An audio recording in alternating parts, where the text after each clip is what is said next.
1 jam, 2 jam, 4 jam, atau kalian tuh sudah malu duluan tuh teman-teman terus tutup video ini? Tenang ya, kalian nggak sendirian kok. Karena ternyata rata-rata orang Indonesia itu menghabiskan 45 jam per bulan di TikTok tuh teman-teman. Iya guys, dari 30 hari kalian tuh menghabiskan hampir 2 hari penuh. Bukan tidur, bukan kerja, cuma buat scrolling. Indonesia sendiri ada di peringkat ke-6 dunia tuh buat kategori ini. Dan kita ngalahin rata-rata global yang cuma 35 jam. Tapi yang paling bikin gue tuh mikir bukan angkanya. Yang bikin gue mikir tuh adalah ini teman-teman. Apa yang sebenarnya terjadi kepada otak kita setelah scroll TikTok 2 jam tanpa berhenti? Spoiler ya, itu bukan cuma buang-buang waktu teman-teman. Sains sudah membuktikan tuh apa yang literally rusak di otak kalian. Dan di video ini kita tuh bakal nunjukin pada teman-teman semua akan apa yang terjadi detik per detik, jam per jam, sehingga kalian bisa decide sendiri tuh mau melanjutkan hal itu atau tidak ya. Apa yang terjadi di otak? Oke, mari kita zoom in kepada otak kalian teman-teman. Coba buka TikTok deh. Video pertama muncul kan?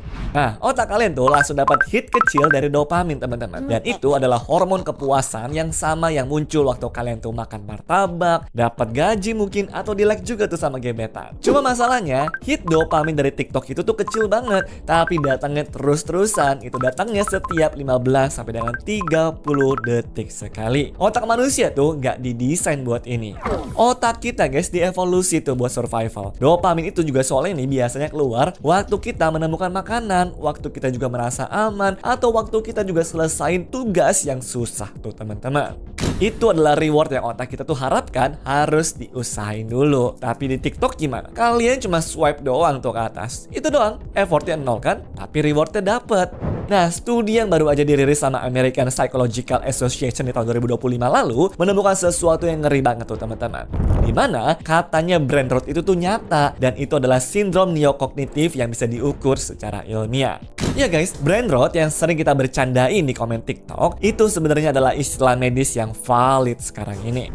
Lebih spesifik lagi, studi dari jurnal Cyber Psychology di tahun 2024 menemukan hal yang benar-benar gokil. Judulnya Swiping More, Thinking Less. Penelitian ini membuktikan tuh bahwa gerakan swiping itu sendiri terlepas dari kontennya apa ya, sudah cukup tuh guys untuk ngerusak kemampuan berpikir analitis kita. Iya, bahkan kalau kalian nonton TikTok edukasi yang super berisi sekalipun, action scrollnya itu sendiri tuh bikin otak kalian jadi lebih dangkal. Ini seperti teman-teman tuh berpikir ya kamu tuh lagi belajar pas baca buku. Padahal ya kalian tuh cuma flip halaman setiap detiknya. Otak tuh nggak sempat untuk memproses apapun guys. Setelah 30 menit, attention span mulai hancur. Setelah scroll 30 menit, hal pertama yang berubah di otak kita itu adalah kemampuan fokus. Generasi sebelum kita tuh masih bisa nonton film 2 jam tanpa pengen ngecek handphone kan?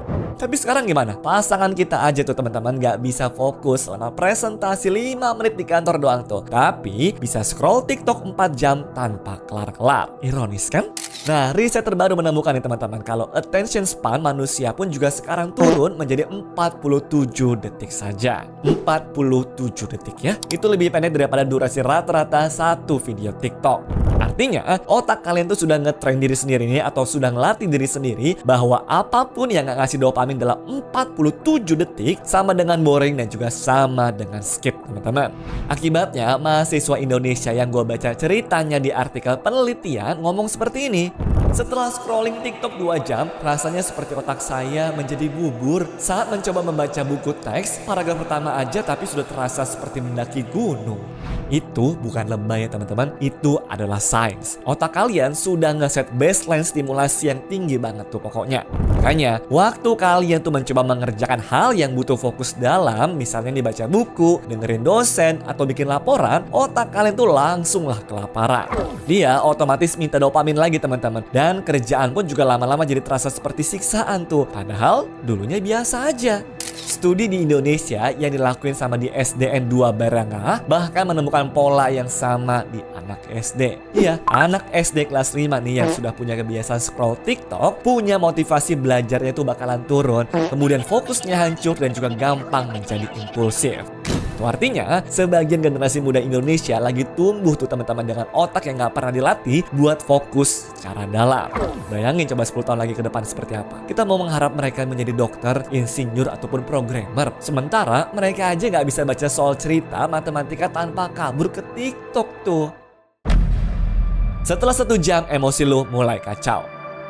Setelah 1 jam scrolling nih, ada hal lain yang mulai rusak teman-teman, yaitu regulasi emosi kalian. Coba deh inget pengalaman teman-teman sendiri. Dalam 5 menit scroll TikTok nih, kalian ketawa-ketawa tuh ngelihat sebuah meme. 10 detik kemudian menjadi sedih tuh ngeliat kakek nenek nih yang butuh pertolongan kita. Lalu 5 detik kemudian iri ngelihat orang liburan ke Jepang. 10 detik berikutnya jadi marah setelah ngelihat berita politik. Dan 5 detik kemudian malah dibuat baper tuh ngelihat ada konten couple goals teman-teman. Otak kita jadi dipaksa roller coaster emosi secara nonstop kan? Dan sebenarnya otak kita semua ini gak didesain buat seperti itu guys.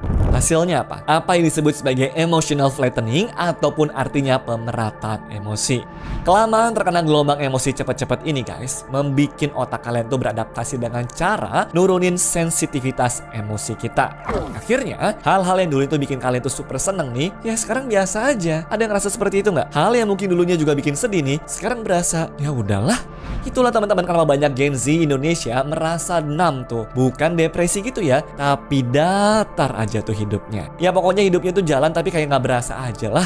Belum lagi doom scrolling juga nih teman-teman. Sebuah pola scrolling yang lu nggak sadar tuh kalau dia tuh mengarah ke konten negatif terus-terusan.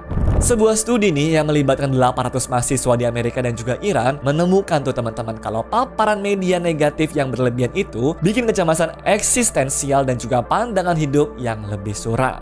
Kalian menjadi pesimis tuh tentang masa depan tanpa teman-teman sadari kenapa alasannya. Di Indonesia ini juga diperkuat sama fenomena perbandingan sosial yang begitu ekstrem. TikTok nunjukin kepada kalian orang yang sudah umur 22 tahun nih tapi sudah punya rumah di Jakarta kan? Atau orang yang mungkin umurnya 25 tahun namun sudah keliling Eropa tuh. Bahkan orang yang umurnya 28 tahun tapi sudah punya bisnis 8 digit teman-teman. Otak kalian itu tuh nyerap semua ini sebagai standar yang normal. Padahal yang kalian lihat itu tuh cuma 0,01% doang kasus paling sukses dari 280 juta orang di Indonesia. Dan hasilnya tau gak apa? Lo ngerasa hidup kalian itu ya gagal teman-teman di umur 24. Padahal hidup lo baru aja mulai. Tapi ini belum bagian yang paling bikin gue tuh mikir berhari-hari setelah riset video ini ya. Bagian yang kali ini nih akan benar-benar bikin merinding deh. Soalnya ternyata otak kalian itu tuh sudah dimanipulasi bukan sama TikTok.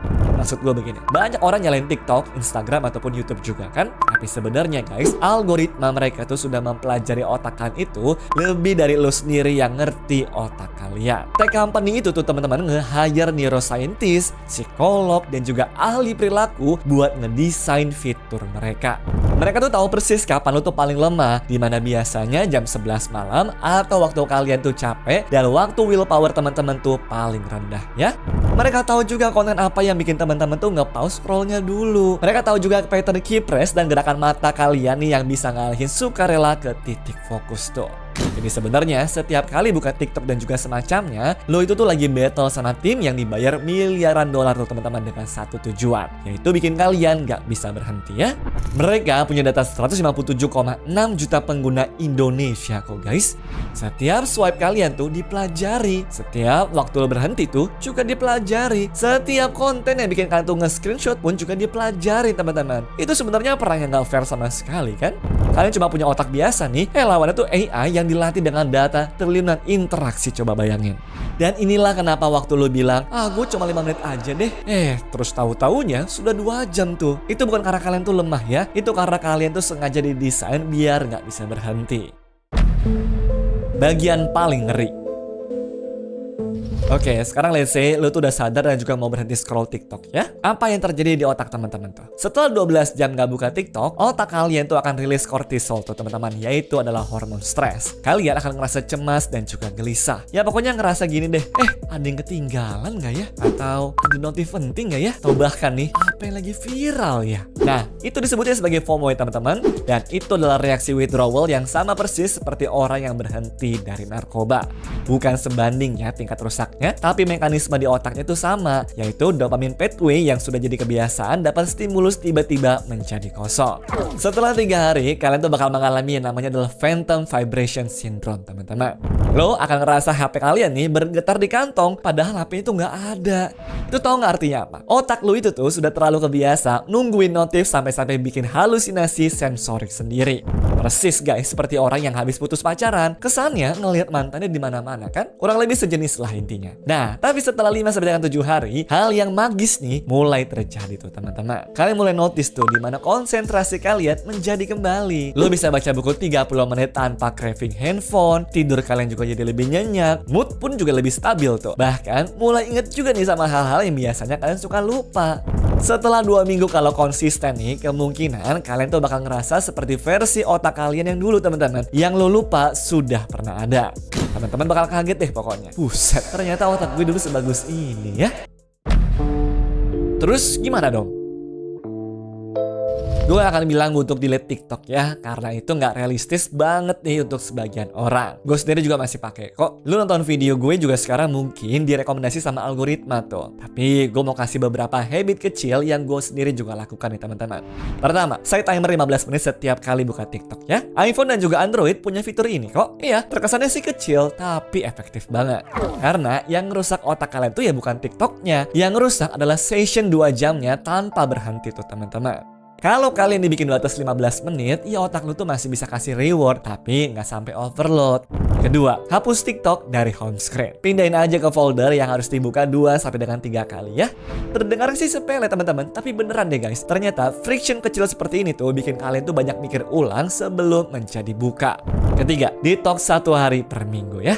Pilih 1 hari deh. Gue biasanya sih hari Minggu ya, dimana kalian tuh nggak buka TikTok ataupun Instagram nih sama sekali. Boleh kok buat aktivitas lain seperti olahraga mungkin, kumpul sama teman offline mungkin, baca buku, ya atau sesimpel tidur aja guys. Pokoknya otak kalian tuh butuh puasa buat ngereset baseline dopamin. Berikutnya keempat nih, kalau bisa ya, ganti scroll sebelum tidur dengan hal yang lainnya. Inilah waktu yang paling rusak buat otak guys. Scrolling 2 jam sebelum tidur tuh sama dengan bikin mood hancur, dimana ujung-ujungnya tidurnya jadi jelek, besoknya nggak fokus tuh. Coba gantilah sama nulis jurnal mungkin, baca buku fisik mungkin, atau cuma duduk aja sembari berdoa tuh guys. 10 menit setiap malam cukup kok. Penutup.